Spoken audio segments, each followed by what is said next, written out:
Hello दोस्तों, कैसे हैं आप लोग। तो हम लोग डीसी सर्किट के बारे में पढ़ रहे थे। डीसी सर्किट में हम लोग डीसी करंट और एसी करंट के बीच में बेसिक डिफरेंस समझ लिए थे। ठीक है, अब डीसी सर्किट के अगला चैप्टर पे हम लोग आते हैं, रजिस्टर के बारे में पढ़ते हैं, रजिस्टर का कॉम्बिनेशन। रेजिस्टेंस के बारे में इससे पहले हम लोग डिटेल पढ़ चुका है कि रेजिस्टेंस R = ρl/A होता है। The resistance of any conductor is directly proportional to the length of the conductor and inversely proportional to the cross sectional area of the conductor। Resistance के बारे में डिटेल पढ़ रहा है। रेजिस्टेंस किसी conductor का वो प्रॉपर्टी है जो अपने अंदर फ्लो होने वाले इलेक्ट्रिक करंट का विरोध करता है, और जब यह रेजिस्टेंस किसी सर्किट में लगा होगा तो किस प्रकार का कनेक्शन किया जा सकता है, इसके बारे में पढ़ना है। रेजिस्टेंस का जो कनेक्शन होता है बेसिकली दो प्रकार से होता है। एक होता है सीरीज कनेक्शन, एक होता है पैरेलल कनेक्शन, और इन दोनों को जब कंबाइंड कर दिया जाता है तो उसको सीरीज पैरेलल कॉम्बिनेशन बोलते हैं। तो सबसे पहले बेसिक हम लोग पढ़ते हैं register in series. Register in series, जब दो या दो से अधिक रजिस्टर किसी सर्किट में सीरीज में कनेक्ट होते हैं तो उसमें होने वाली जो करंट का वैल्यू कितना होगा, उसके क्रॉस वोल्टेज ड्रॉप कितना होगा, ठीक है, और उसका रिजल्टेंट रेजिस्टेंस क्या होगा, इसके बारे में हम लोग समझ लेते हैं। ठीक है, अब रजिस्टर का अगर शुद्ध एग्जाम्पल लिया जाए तो बल्ब मानते हैं। रजिस्टर क्या करता है, रेजिस्टेंस इलेक्ट्रिकल एनर्जी को हीट एनर्जी में कन्वर्ट करने में ज़्यादा रिस्पॉन्सिबल होता है। अगर कोई भी एनर्जी, कोई भी चीज़ अगर हीट हो रही है तो समझ लीजिए उसमें जो इफेक्टिव एलिमेंट है वह रजिस्टर है। हीटिंग जो प्रॉपर्टी होती है रजिस्टर के कारण ही होती है, और मैग्नेटिक जो प्रॉपर्टी होती है वह इंडक्शन के कारण होती है, इंडक्टेंस के कारण होती है, और किसी इलेक्ट्रिकल एनर्जी को अगर स्टोर कर रहे हैं तो कैपेसिटी इफेक्ट के कारण होता है। तो अगर कोई चीज़ हीट हो रहा है, ऐसा बल्ब 100 वाट की जो बल्ब होता है जो हमारे घर में पीला वाला लगाते हैं, ठीक है, वो बल्ब क्या हीट करता है, गर्म करता है। तो हीट कर रहा है मतलब उसके अंदर रेजिस्टेंस जरूर है। मान लीजिए हमने 3 बल्ब ले लिया, ठीक, हम कितना भी ले सकते हैं, रेजिस्टेंस को हमको सीरीज में कनेक्ट करना है। 1 बल्ब, 2 बल्ब, 10 बल्ब, 50 बल्ब, हजारों बल्ब सीरीज में कनेक्ट कर सकते हैं, लेकिन हम एग्जाम्पल में सिर्फ 3 बल्ब लेते हैं, 3 लैंप लेते हैं। इन तीनों को सीरीज में कनेक्ट कैसा करेंगे ये हम समझ लेते हैं।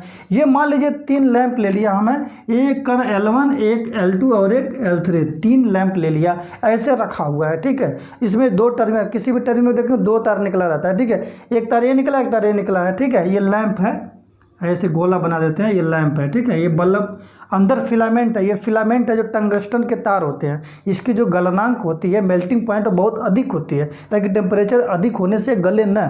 इसके ऊपर बल्ब लगा होता है, इसमें अक्रिय गैस भरा होता है। ठीक है, तो इस बल्ब को अभी हमने ऐसा रखा है, 2 टर्मिनल निकला हुआ है। अब इसको हम सीरीज में कनेक्ट करेंगे, समझ लेते हैं। ये जो बल्ब है इससे 2 टर्मिनल निकला, ये बल्ब 2 टर्मिनल, इस बल्ब 2 टर्मिनल। तो ये काम करते हैं कि इस बल्ब का एक टर्मिनल और इस बल्ब का एक टर्मिनल को कनेक्ट कर देते हैं। ठीक है, और इस दूसरे बल्ब का जो दूसरा टर्मिनल बच गया वो तीसरे के कनेक्ट कर देते हैं। अब हमारे पास पहले बल्ब का एक टर्मिनल और तीसरे बल्ब का एक टर्मिनल मिल गया है। ठीक है, अभी हमको इस बल्ब को जलाने के लिए क्या चाहिए, पावर सप्लाई। पावर सप्लाई कहाँ से हम देंगे, ठीक है, बैटरी कनेक्ट कर देते हैं। इस बल्ब में हम क्या करते हैं, एक बैटरी कनेक्ट कर देते हैं।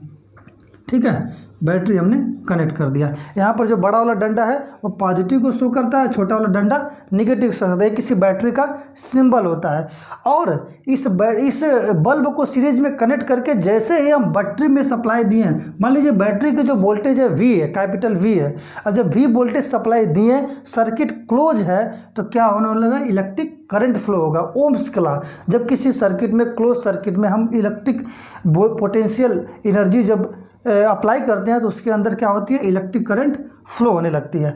अब ये जो इलेक्ट्रिक करंट फ्लो हो रही है ये यहाँ से निकलेगी, ठीक है, ऐसे जाएगी, सॉरी ये निगेटिव नहीं, पॉजिटिव से निकलती है, सॉरी।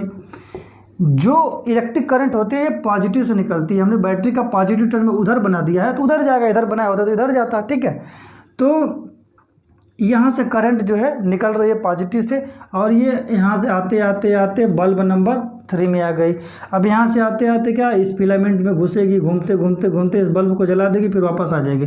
फिर ये घूमते घूमते लैंप 2 में आ जाएगी, इसके फिलामेंट में जाएगी, घूम करके इस बल्ब को जला देगी, वापस आ जाएगी। फिर ये घूमते घूमते लैंप 3 में आ जाएगी। ठीक है, और ये करंट घूमते घूमते वापस ये क्या हो जाएगी, करंट यहाँ पर बैटरी के अंदर आ जाएगी, ठीक है, रिटर्न हो जाएगी।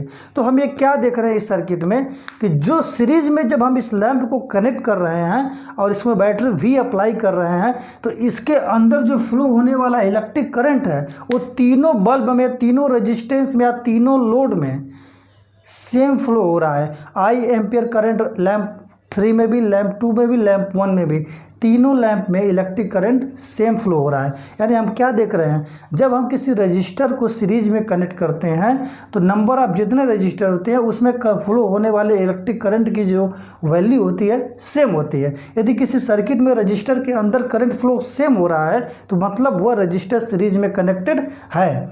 तो इस रजिस्टर जल गया, अगर करंट मिलेगा तो बल्ब जला, तो देखो बल्ब जल गया, ये उजाला हो गया, ठीक है, हमने बल्ब जला दिया, ठीक है। ये हमने एग्जांपल समझा कि सीरीज में कनेक्शन कैसे करते हैं। इसको हम सर्किट के रूप में समझ लेते हैं। रेजिस्टेंस का सिंबल है, रेजिस्टेंस R1 R2 R3, ठीक है, दिया था। चलिए ठीक है, हमने बैटरी यहाँ उल्टा बना दिया था तो यहाँ भी हम उल्टा ही कर देते हैं, ठीक है। ये निगेटिव इधर कर देते हैं, पॉजिटिव इधर कर देते हैं, तो ये करंट जो है इधर नहीं इधर फ्लो होने लगेगी, ठीक है। इतना ध्यान है ना, डीसी सर्किट में हमेशा इलेक्ट्रिक करंट पॉजिटिव टर्मिनल से निकलती है और नेगेटिव टर्मिनल में रिटर्न हो जाती है। अगर बैटरी का पॉजिटिव इधर बनाता है तो इधर से जाती है, ठीक है। तो यही इलेक्ट्रिक करंट जो है रेजिस्टेंस R3 R2 R1 यानी R1 R2 R3 तीनों से सेम करंट फ्लो हो रही है, ठीक है। इसीलिए ये जो रजिस्टर है सीरीज कनेक्शन कहलाते हैं, क्योंकि तीनों रजिस्टर में करंट सेम फ्लो हो रही है। अब अगर करंट हमने रेजिस्टेंस को सीरीज में कनेक्ट कर दिया, वोल्टेज भी अप्लाई कर दिया और करंट आई भी फ्लो करा दिया। अब आगे देखते हैं क्या होता है। जब ये करंट आई फ्लो होते होते R3 R2 और R1 में आएगा तो क्या होगा, हमने ओम के नियम में पढ़े हैं, बाय ओम्स लॉ, ठीक है, by Ohm's law. Ohm's law में हमने पढ़ा है V = I × R यानी वोल्टेज ड्रॉप। मतलब अगर किसी सर्किट में रेजिस्टेंस R हो और उसके अंदर करंट I फ्लो हो रही हो तो उस रेजिस्टेंस के अक्रॉस एक वोल्टेज ड्रॉप हो जाएगा जिसको हम V कहते हैं, ठीक है, वोल्टेज ड्रॉप हो जाएगा।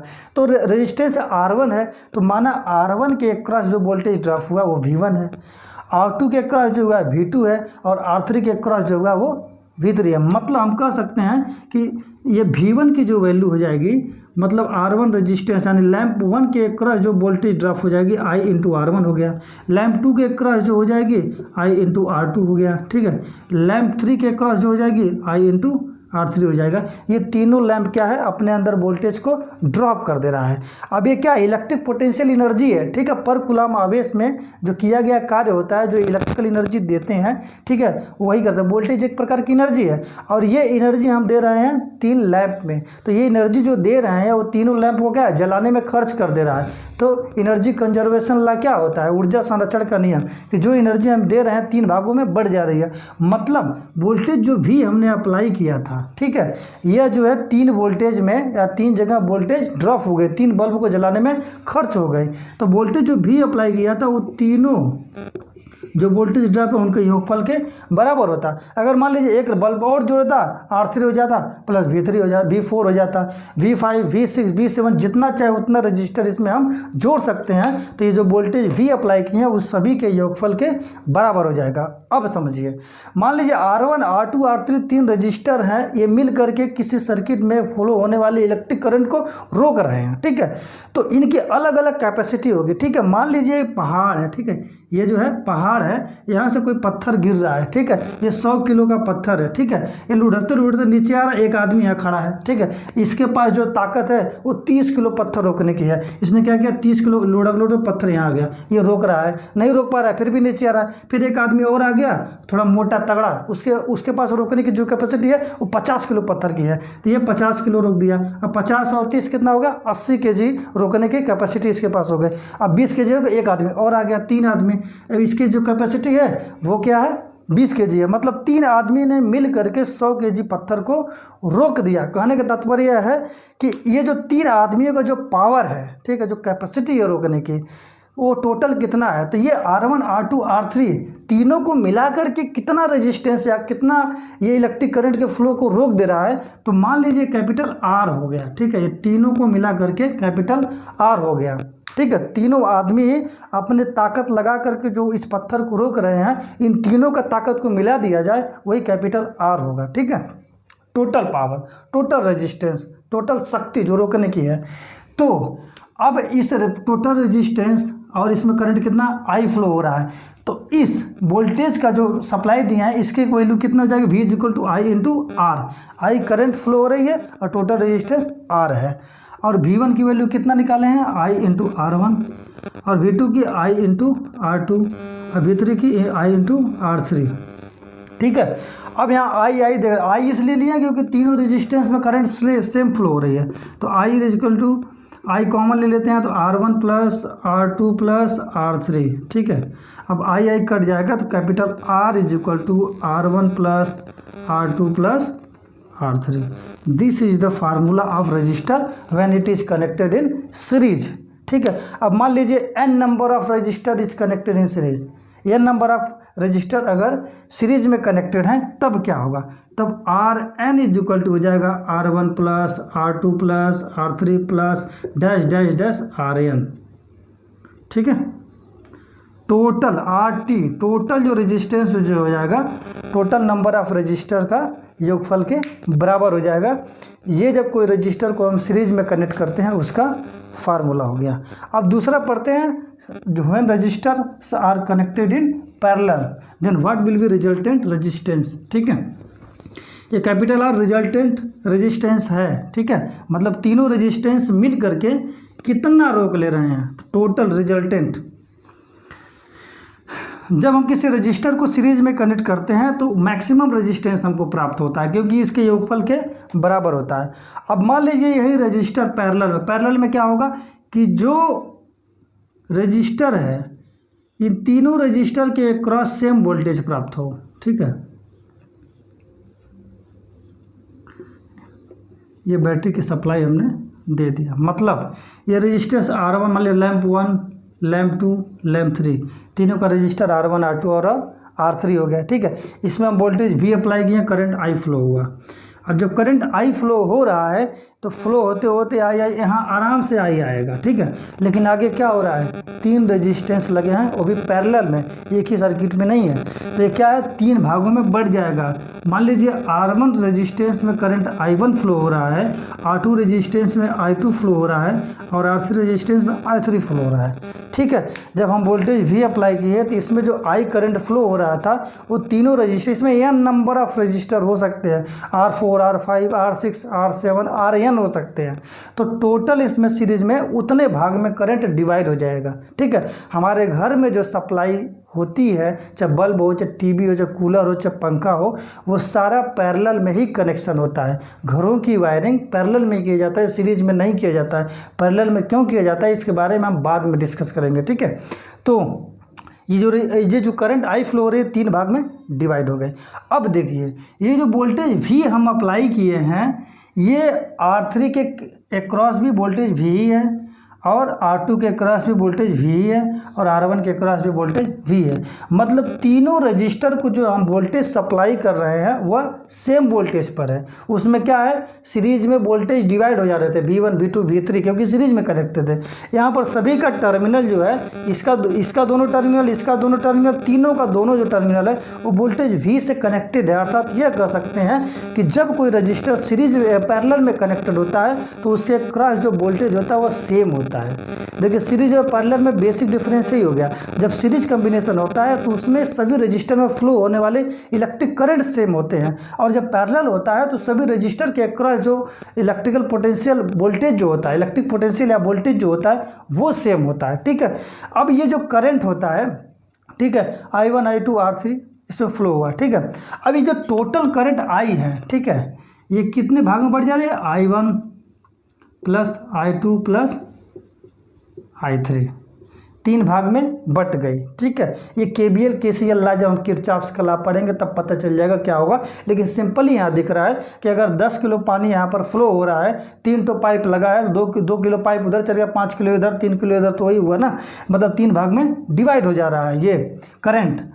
अब जो है हम वोल्टेज V इस R3 के अक्रॉस भी वोल्टेज V है। ठीक है, R1 के अक्रॉस भी वोल्टेज V है और R2 के अक्रॉस भी वोल्टेज V है, तीनों के अक्रॉस वोल्टेज V है। तो अगर हम कैलकुलेट करना चाहें कि इस R1 रेजिस्टेंस में कितना करंट फ्लो हो रहा था, हम ओम का नियम पढ़े। ओम का नियम क्या आता है, V equal to I into R, तो करंट का वैल्यू क्या हो जाएगा, V अपॉन आर। ठीक है, अब हमको चूंकि I1 का वैल्यू निकालना है, ठीक है, तो I1 इज इक्वल टू क्या हो जाएगा, R1 के क्रॉस जो वोल्टेज है क्या है, V है। ठीक है, और रेजिस्टेंस कितना है, R1। ठीक है, ये V/R, यहाँ V/R1। ऐसे I2 मतलब R2 में कितना करंट फ्लो हो रहा है, R2 इसके क्रॉस वोल्टेज कैपिटल V है और इसका जो रेजिस्टेंस है क्या है, R2 है। ऐसे ही R3 के क्रॉस कितना करंट फ्लो हो रहा है, तो I3 में R3 का जो वोल्टेज है V है और R3 का जो रेजिस्टेंस R3 माना ही है। ठीक है, यहाँ 3 जो है इक्वेशन हमको मिल गए, मतलब तीनों ब्रांच में, तीनों रेजिस्टेंस में करंट कितना फ्लो हो रहा है हमने ओम के नियम से कैलकुलेट कर दिया। ठीक है, अब ये इक्वेशन देखिए, इस इक्वेशन में हम I1, I2 और R3 की वैल्यू रख देते हैं। अब ये I is equal to V/R। ठीक है, देखिए अब वहाँ सीरीज में जब कनेक्टर था तो एक रिजल्टेंट रेजिस्टेंस मान लेते, तीनों मिलाकर कितना पावर दे रहे हैं। ठीक है, तो अब यहाँ पर भी एक रिजल्टेंट रेजिस्टेंस मान रहे हैं कि तीनों रजिस्टर अगर पैरेलल में कनेक्ट कर दिए तो टोटल इफेक्टिव रेजिस्टेंस क्या होगा, जिसको रिजल्टेंट रेजिस्टेंस कहते हैं। तो हम मान लिए कैपिटल R, मतलब ये टोटल जो है कैपिटल R रेजिस्टेंस है। ठीक है, टोटल मिला करके कैपिटल R इफेक्टिव रेजिस्टेंस दे रहे हैं, रिजल्टेंट रेजिस्टेंस दे रहे हैं। ठीक है, तो इसमें जो इलेक्ट्रिक करंट जो फ्लो होगी इसको कैलकुलेट किया जाएगा, तो I is equal to V/ total resistance R Ohm के नियम से। ठीक है, तो अब ये चारों इक्वेशन को इसमें रख देते हैं, तो capital I is equal to V/R, I1 is equal to V/R1, I2 is equal to V/R2। ठीक है, और I3 is equal to V/R3। अब यहाँ पर देखिए V/R is equal to, V common ले लेते हैं, क्या हो जाएगा 1/R1 plus 1/R2 plus 1/R3। V cut जाएगा, 1/R is equal to 1/R1 plus 1/R2 plus 1/R3। ये जो है पैरेलल कॉम्बिनेशन का फार्मूला हो गया। जब दो या दो से अधिक रजिस्टर पैरेलल में कनेक्टेड होते हैं, पैरेलल में कनेक्टेड मतलब क्या है कि वो रेजिस्टेंस के, सभी रेजिस्टेंस के क्रॉस जो वोल्टेज हो वो सेम हो। अगर R1 को हम V वोल्टेज दे रहे हैं तो R2 को भी V देंगे, R3 को, किसी से पक्षपाती नहीं करना है, तभी जो है वह रेजिस्टेंस जो है पैरेलल में कहलाएगा। जैसे हमारे घर में जो सप्लाई रहती है, ठीक है, 220 वोल्ट की गवर्नमेंट सप्लाई देती है। हमारा जो कनेक्शन होता है क्या होता है, हम मोबाइल चार्ज लगाते हैं तो जो पॉइंट रहता है सॉकेट में भी 220 वोल्ट होता है। टीवी की जो सप्लाई होती है 220 वोल्ट की, बल्ब की 220 वोल्ट होती है, फ्रिज की, कूलर की, हीटर की, जो भी लोड लगा होता है सब पैरेलल में कनेक्टेड होता है। इसीलिए सभी के क्रॉस जो वोल्टेज हमें घर में प्राप्त होता है वो 220 ही वोल्टेज प्राप्त होता है। ठीक है, तो ये हो गया टोटल रिजल्टेंट रेजिस्टेंस का फार्मूला कि जब दो या दो से अधिक रेजिस्टेंस पैरेलल में कनेक्टेड हो। अब मान लीजिए R4 हो, R5, R6, Rn हो, तो इस प्रकार R total is equal to 1/R1 plus 1/R2 plus 1/R3 plus ऐसे डैश डैश करके 1/R1 सब प्लस करके आ जाएंगे total. This is the formula of the resistor, resultant resistor when it is connected in parallel. ठीक है, तो ये सीरीज और पैरेलल कॉम्बिनेशन के बारे में पढ़ लिए। अब हम लोग सीरीज पैरेलल कॉम्बिनेशन पढ़ेंगे। अगर दोनों को कंबाइंड कर दिया जाए तो जो है रिजल्टेंट रेजिस्टेंस क्या होगा, और जब दो रेजिस्टेंस पैरेलल में कनेक्टेड हो तो दोनों रेजिस्टेंस के में फ्लो होने वाले इलेक्ट्रिक करंट को आसानी से कैसे कैलकुलेट किया जा सकता है, इसके फार्मूला के बारे में हम लोग नेक्स्ट वीडियो में पढ़ेंगे। ठीक है, उम्मीद करते हैं आपको डिटेल समझ में आ गए होंगे। ठीक है, मिलते हैं नेक्स्ट वीडियो में, तब तक के लिए बाय बाय।